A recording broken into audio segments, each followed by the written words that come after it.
Hello बच्चों, आज की क्लास में आप सभी का स्वागत है। आज हम चैप्टर 14 से प्रश्नावली 14.1 की प्रश्न संख्या 1 को सोल्व करेंगे।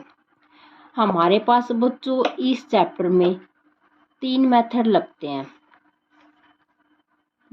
14.1 में 3 मेथड लगते हैं। देखो, प्रत्यक्ष विधि, कल्पित माध्य विधि और पग विचलन विधि। पग विचलन विधि हमारे सिलेबस से कट चुकी है बच्चों। जो 2023 का हमारा सिलेबस है ना बच्चों, 2023 के सिलेबस में पग विचलन विधि नहीं है, तो हमें सभी प्रश्नों को प्रत्यक्ष विधि और कल्पित माध्य विधि से ही सोल्व करना है, क्योंकि हमारे जो पेपर होंगे उन पेपरों में हमारी प्रत्यक्ष विधि और कल्पित माध्य विधि ही पूछी जाएगी। तो बच्चों, हम सभी प्रश्नों को जो 14.1 एक्सरसाइज है इसको हम प्रत्यक्ष विधि से सोल्व करेंगे, फिर इसको कल्पित माध्य विधि से सोल्व करेंगे। बच्चों, अगर आपको एक सम अच्छे से समझ में आता है ना, तो आप इसके 9 के 9 सम कर सकते हो। तो आपको मेथड आना बहुत ही जरूरी है। तो देखो, 14.1 का फर्स्ट सम करते हैं बच्चों। इम्पोर्टेंट है बच्चों, ये पेपर में आता है हर बार। हमें कहा गया है, विद्यार्थियों के एक समूह द्वारा अपने पर्यावरण संचेतना अभियान के अंतर्गत एक सर्वेक्षण किया गया, जिसमें उन्होंने एक मोहल्ले के 20 घरों में लगे हुए पौधों से संबंधित निम्नलिखित आंकड़े एकत्रित किए। प्रति घर माध्य पौधों की संख्या ज्ञात कीजिए।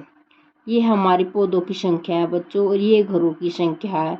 0 से 2 पौधे लगाए एक घर में, और 2 से 4 पौधे लगाए हैं 2 घरों में, और 4 से 6 पौधे लगाए हैं एक घर में। इस तरह से है। माध्य ज्ञात करने के लिए आपने किस विधि का प्रयोग किया और क्यों? यहाँ पर इस समय हमें बच्चों कहा नहीं गया है कि हमें किस मेथड से करना है, किस विधि से सोल्व करना है इस प्रश्न को। यहाँ पर हम अपनी मर्जी से कोई भी विधि प्रयोग कर सकते हैं जो आपको अच्छी लगती है। किसी भी विधि का प्रयोग कर सकते हैं। मैंने अभी 3 विधियाँ आपको दिखाई हैं, प्रत्यक्ष विधि, कल्पित माध्य विधि और पग विचलन विधि। ये 3 विधियाँ मैंने आपको दिखाई है बच्चों। आप किसी भी विधि से इन सम को सोल्व कर सकते हैं, लेकिन हम आज यहाँ पर प्रत्यक्ष विधि का प्रयोग करेंगे इस प्रश्न को सोल्व करने में। देखो कैसे करते हैं। देखो, पहले तो हम लिखेंगे जो हमें गिवन है, पौधों की संख्या। सबसे आसान विधि है ना बच्चों, वो हमारी है प्रत्यक्ष विधि।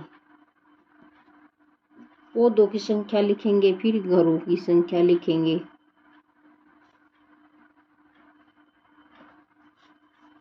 फिर हम xi फाइंड करेंगे, और फिर fi और xi की मल्टीप्लाई करेंगे।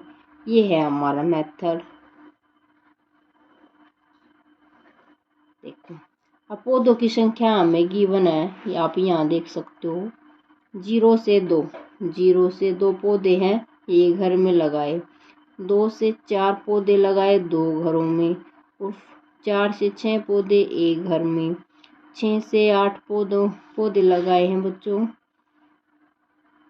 5 घरों में, और 8 से 10 6, 10 से 12 2, 12 से 14 है 3। देखो अब क्या करना है, एनसीईआरटी को रखते हैं एक साइड।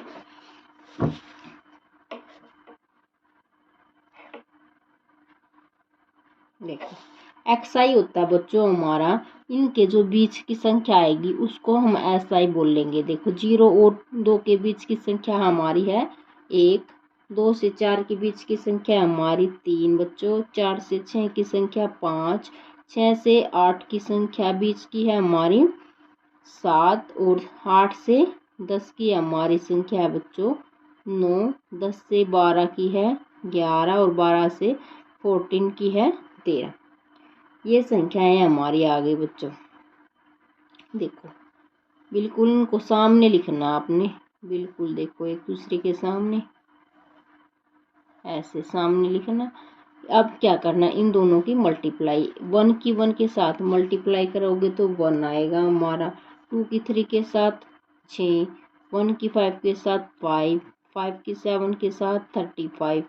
इसके बाद ये आ गया हमारा, ये हो गया, ये हो गया, ये हो गया।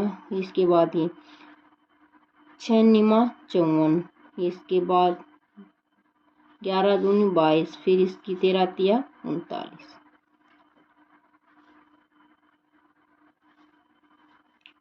अब इनका जोड़ करते हैं। ये आ गया हमारा सिग्मा एफ आई एक्स आई की वैल्यू ये हमारे आएगी। इसको अगर हम जोड़ेंगे तो हमारा आएगा यहाँ से, अगर हम इसको जोड़ते हैं तो ये हमारा बनता है 162। ये इतना बैठता है बच्चों हमारा। और फिर इसको घरों की संख्या का जोड़ेंगे हम, सिग्मा एफ आई, इनका जोड़ हमारा आता है बच्चों 20 घर है, हमें पहले बोला गया है, आता है 20। अब फॉर्मूला हमें कहता है प्रत्यक्ष विधि का बच्चों, एक्स बार बराबर है सिग्मा एफ आई एक्स आई बटे सिग्मा एफ आई। अब देखो सिग्मा एफ आई एक्स आई क्या है 162, एफ आई हमारे पास 20। अब इसको सोल्व करेंगे, 2 एकम 2, 2 0 0, 2 अट्ठे 16, 2 एकम 2। अगर इसको हटाएंगे 10 को यहाँ से तो ये आ गया हमारा 8.1 आंसर। ये किस विधि का प्रयोग किया है, यहाँ पे हमने प्रत्यक्ष विधि से, प्रत्यक्ष विधि। आई होप कि बच्चों आपको अच्छे से समझ में आया होगा। अगर नहीं समझ में आता तो वीडियो को दोबारा देखो तो आपको फिर अच्छे से समझ में आएगा। अदरवाइज चैनल को लाइक करो, शेयर करो और सब्सक्राइब करना ना भूलो। Thank you.